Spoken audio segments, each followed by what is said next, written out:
Capítulo 9.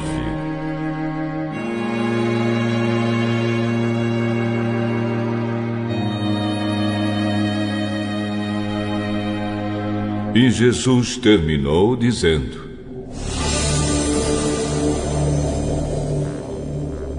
Eu afirmo a vocês que isto é verdade. Estão aqui algumas pessoas que não morrerão antes de verem o reino de Deus chegar com poder.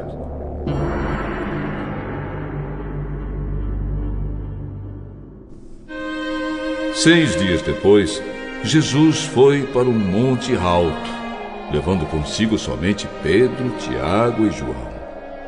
Ali, eles viram a aparência de Jesus mudar.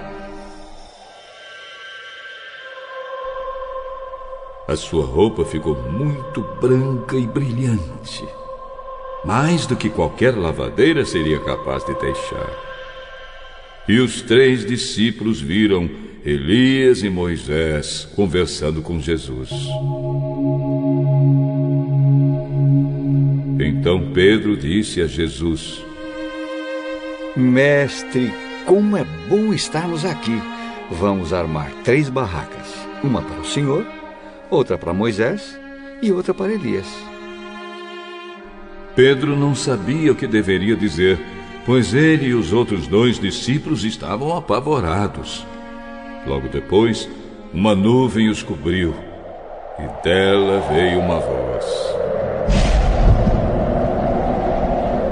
Este é o meu filho querido, escutem o que ele diz. Aí os discípulos olharam em volta e viram somente Jesus com eles. Quando estavam descendo do monte, Jesus mandou que não contassem a ninguém o que tinham visto, até que o Filho do Homem ressuscitasse. Eles obedeceram à ordem, mas discutiram entre si sobre o que queria dizer essa ressurreição. Então perguntaram a Jesus: Por que os mestres da lei dizem que Elias deve vir primeiro? É verdade que Elias vem primeiro para preparar tudo. Mas por que é que as Escrituras Sagradas afirmam que o Filho do Homem vai sofrer muito e ser rejeitado? Eu afirmo a vocês que Elias já veio, e o maltrataram como quiseram, conforme as Escrituras dizem a respeito dele.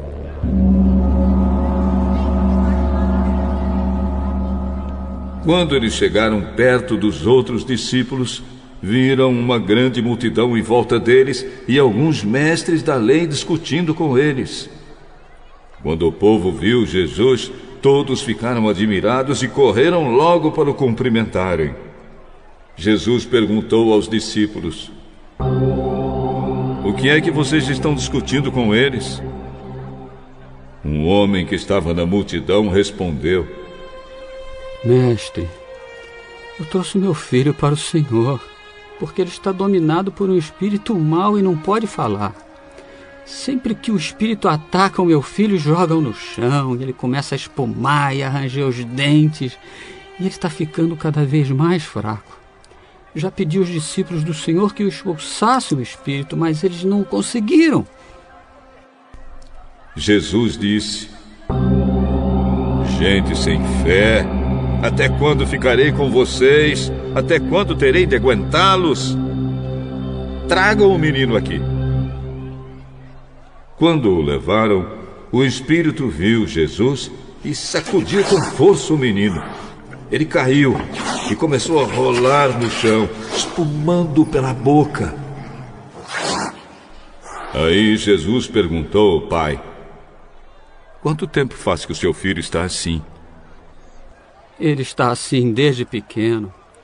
Muitas vezes o espírito joga no fogo e na água para matá-lo. Mas se o Senhor pode, então nos ajude. Tenha pena de nós. Se eu posso, tudo é possível para quem tem fé. Eu tenho fé. Ajude-me a ter mais fé ainda. Quando Jesus viu que muita gente estava se juntando ao redor dele, ordenou ao espírito mau: espírito surdo-mudo, saia desse menino e nunca mais entre nele. O espírito gritou,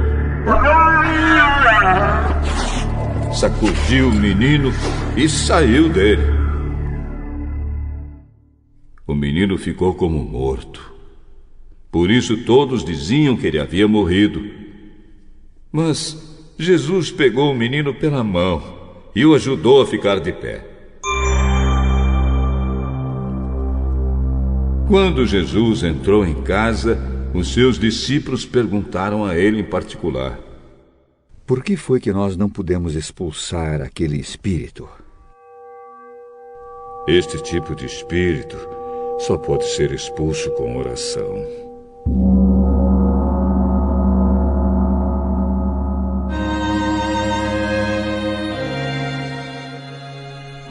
Jesus e os discípulos saíram daquele lugar e continuaram atravessando a Galileia. Jesus não queria que ninguém soubesse onde ele estava, porque estava ensinando os discípulos. Ele dizia a eles: o Filho do Homem será entregue nas mãos dos homens, e eles vão matá-lo, mas 3 dias depois ele ressuscitará.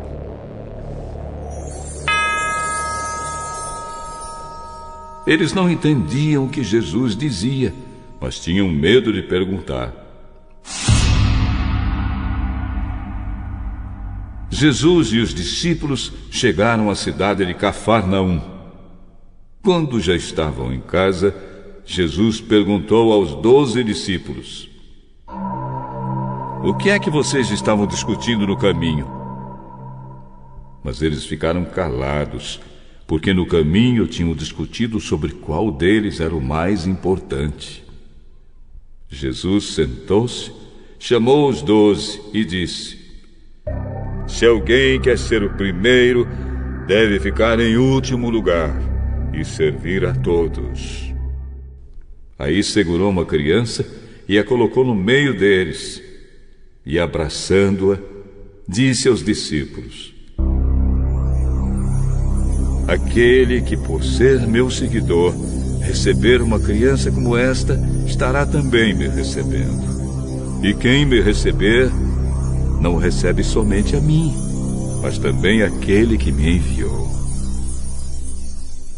João disse: mestre, vimos um homem que expulsa demônios pelo poder do nome do Senhor, mas nós o proibimos de fazer isso porque ele não é do nosso grupo. Não o proíbam, pois não há ninguém que faça milagres pelo poder do meu nome e logo depois seja capaz de falar mal de mim. Porque quem não é contra nós é por nós. Eu afirmo a vocês que isto é verdade. Quem der um copo de água a vocês, porque vocês são de Cristo, com toda certeza receberá a sua recompensa. Quanto a estes pequeninos que creem em mim, se alguém for culpado de um deles me abandonar, seria melhor para essa pessoa que ela fosse jogada no mar com uma pedra grande amarrada no pescoço.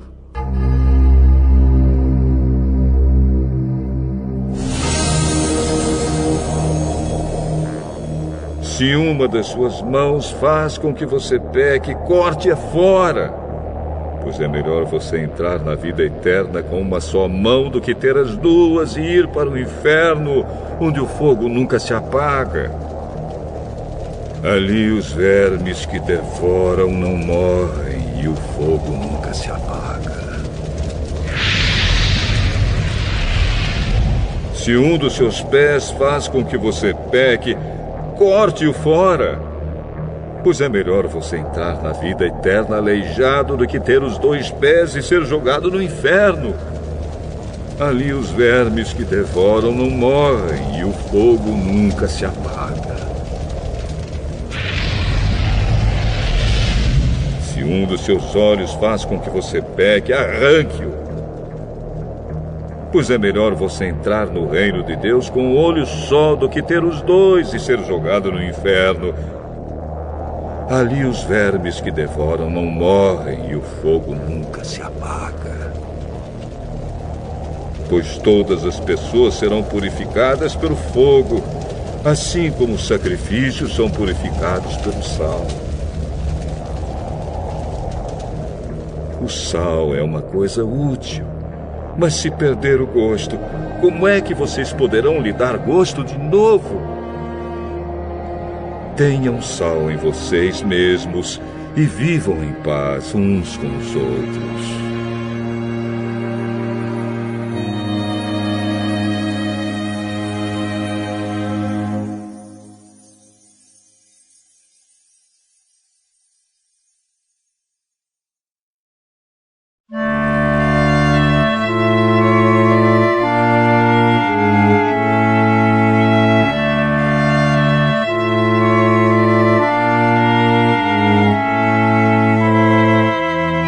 O segundo livro de Samuel, capítulo 20.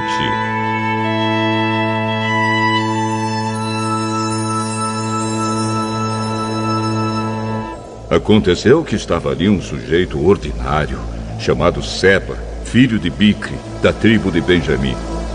Ele tocou a corneta para reunir o povo e gritou: Abaixo, Davi! Não temos nada a ver com ele. Não adianta nada segui-lo. Homens de Israel, vamos voltar para casa. Então todos os israelitas abandonaram Davi e foram com Seba.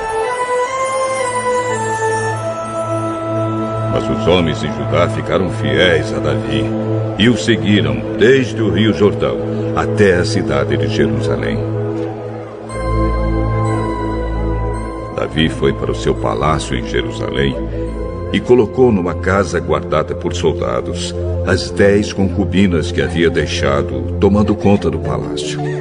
Ele lhes deu tudo o que precisavam, porém não teve relações com elas. E elas foram obrigadas a ficar dentro de casa o resto da vida, vivendo como viúvas.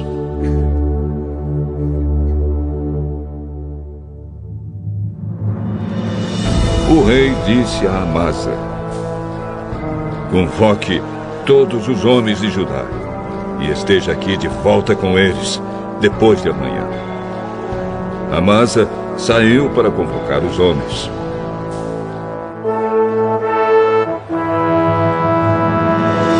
Porém, não voltou no dia que o rei havia marcado.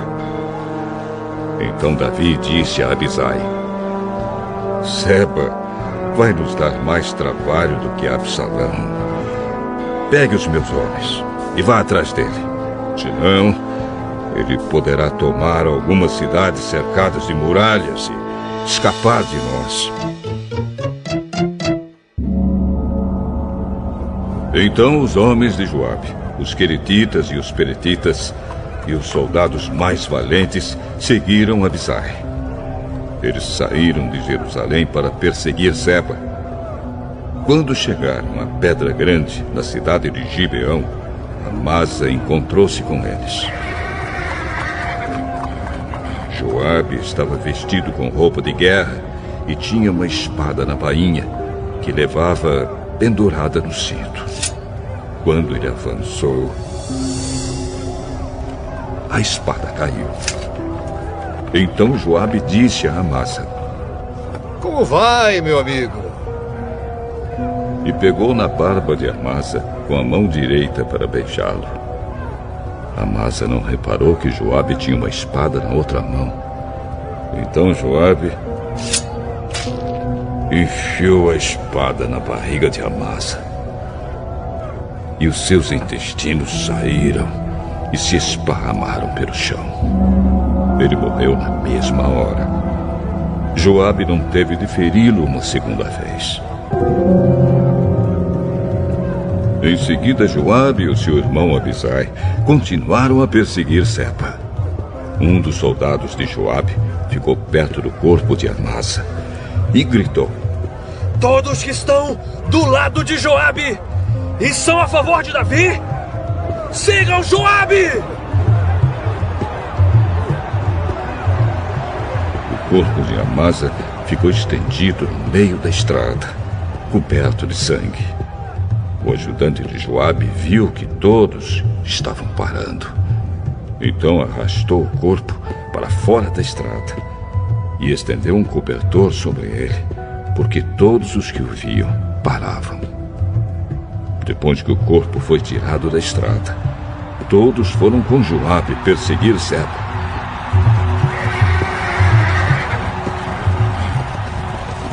Seba atravessou as terras de todas as tribos de Israel e foi parar na cidade de Abel Bet-Maacá. Todas as pessoas do grupo de famílias de Bicre se reuniram e foram com ele para dentro da cidade. Os soldados de Joabe chegaram e cercaram a cidade. Eles construíram rampas de terra encostadas nas muralhas e também começaram a cavar debaixo da muralha para fazê-la cair. Havia na cidade uma mulher muito esperta. Ela gritou do muro: Escutem! Escutem! Digam a Joabe para vir aqui, que eu quero falar com ele. Joabe foi e ela perguntou: Você é Joabe? Sim, sou. Escute, Senhor. Estou escutando. Antigamente, costumavam dizer: vão e peçam conselhos na cidade de Abel. E era assim que resolviam os problemas. A nossa cidade é grande e uma das mais pacíficas e leais de Israel. Por que você está tentando destruí-la? Você quer arrasar o que pertence a Deus, o Senhor? Nunca!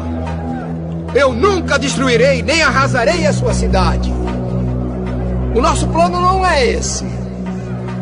Um homem da região montanhosa de Efraim, chamado Seba, filho de Bicre, começou uma revolta contra Davi, o nosso rei. Entreguem só esse homem e eu irei embora.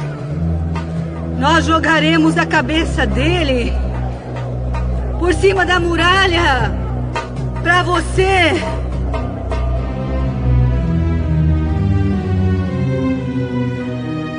E ela foi dar o seu conselho ao povo da cidade. E eles cortaram a cabeça de Seba e a jogaram por cima do muro para Joabe. Ele tocou a corneta, reuniu os homens e todos deixaram a cidade e voltaram para casa. E Joabe voltou para perto do rei Davi, em Jerusalém.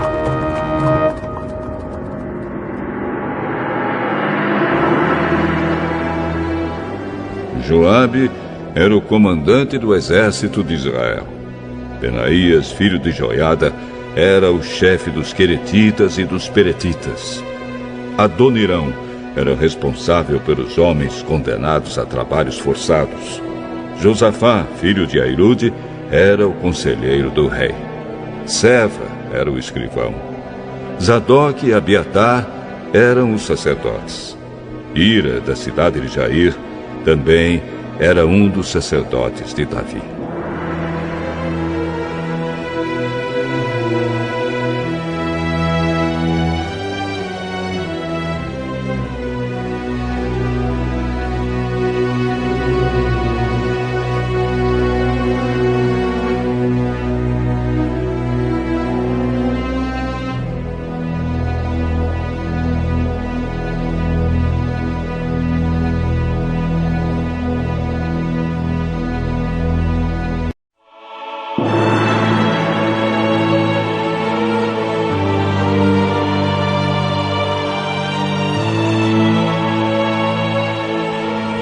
O segundo livro de Samuel, capítulo 21.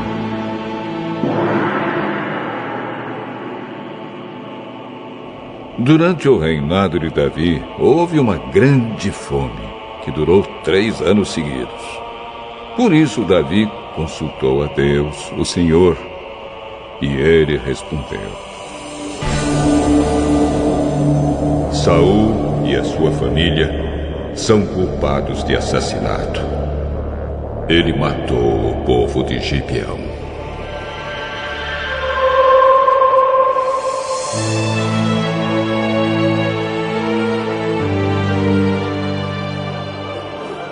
O povo de Gibeão não era israelita. Eles eram um pequeno grupo de amorreus que os israelitas tinham prometido proteger. Mas Saul havia tentado acabar com eles por causa do interesse dele pelo bem do povo de Israel e de Judá. Então Davi chamou o povo de Gibeão e disse: O que posso fazer por vocês? Eu quero pagar pelo mal que lhes foi feito, para que assim vocês abençoem o povo de Deus. A nossa questão com Saul e a sua família não pode ser resolvida com ouro nem com prata. E também não queremos matar nenhum israelita. Então, o que é que querem que eu faça por vocês? Saul quis nos destruir, para que não sobrasse nenhum de nós em nenhum lugar de Israel. Entregue-nos então 7 homens descendentes dele, e nós os enforcaremos diante de Deus, o Senhor, em Gibeá, a cidade onde nasceu Saul, o rei escolhido pelo Senhor. Eu entregarei. Mas por causa do juramento que ele e Jonatas tinham feito um ao outro, o rei não deixou que fosse morto Mefibosete, que era filho de Jonatas e neto de Saul.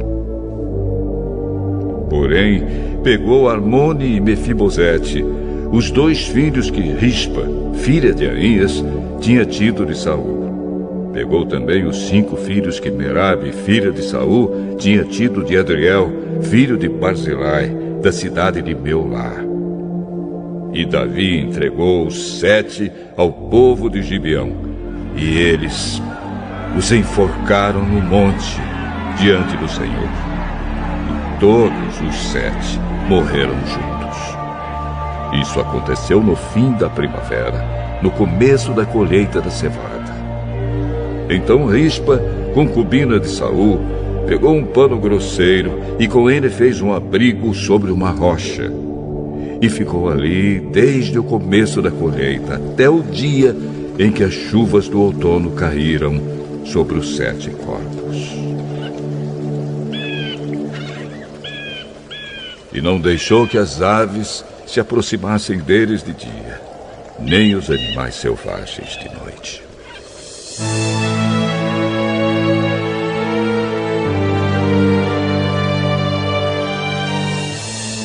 Quando soube o que Rispa tinha feito, Davi foi e tomou dos moradores de Jabes de Gileade os ossos de Saul e do seu filho Jonatas. Os moradores de Jabes haviam retirado os corpos da praça de Bet-San, onde os filisteus os tinham pendurado no dia em que mataram Saul no monte Gilboa.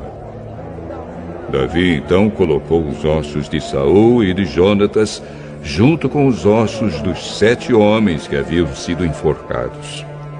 Sepultaram os ossos de Saul e de Jonatas no túmulo de Quis, o pai de Saul, na cidade de Zela, no território da tribo de Benjamim. Tudo o que o rei mandou foi feito. E depois disso, Deus respondeu às orações do povo pelo seu país.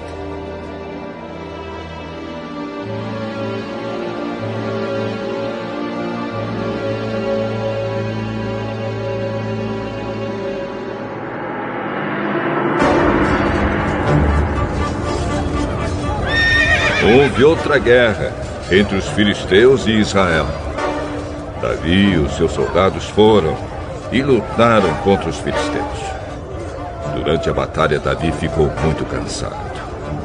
Um gigante chamado Isbi-Benob tinha uma lança de bronze que pesava mais ou menos 5 quilos e estava usando uma espada nova.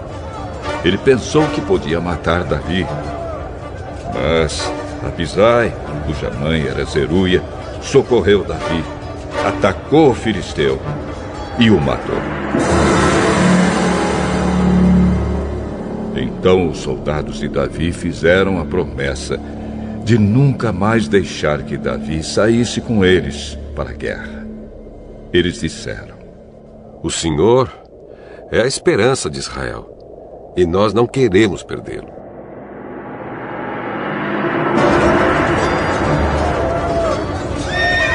Depois disso, houve outra batalha contra os filisteus, na cidade de Gobe. E Sibecai, da cidade de Uza, matou um gigante chamado Safe. Houve mais uma batalha contra os filisteus em Gobe. E Elanã, filho de Jair, de Belém, matou Golias, da cidade de Gate. O cabo da lança de Golias era da grossura do eixo de um tear de tecelão. E houve ainda outra batalha em Gate. Ali havia um gigante, descendente dos antigos gigantes, que tinha 6 dedos em cada mão e em cada pé. Ele desafiou os israelitas, e Jonatas, filho de Simeia, irmão de Davi, o matou. Esses 4 eram descendentes dos gigantes da cidade de Gate, e foram mortos por Davi e os seus soldados.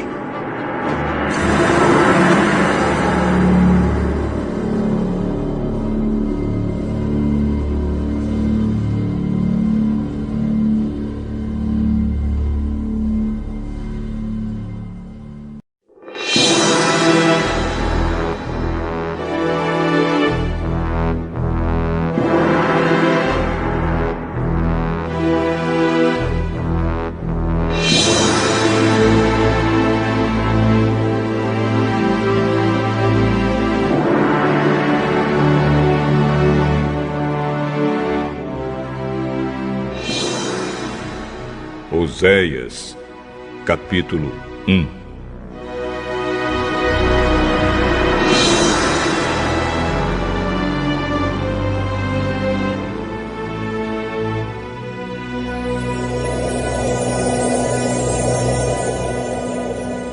Esta é a mensagem que o Senhor Deus deu a Oséias, filho de Beere, durante os reinados de Uzias, Jotão, Acás e Ezequias, na terra de Judá, e de Jeroboão, filho de Joás, na terra de Israel.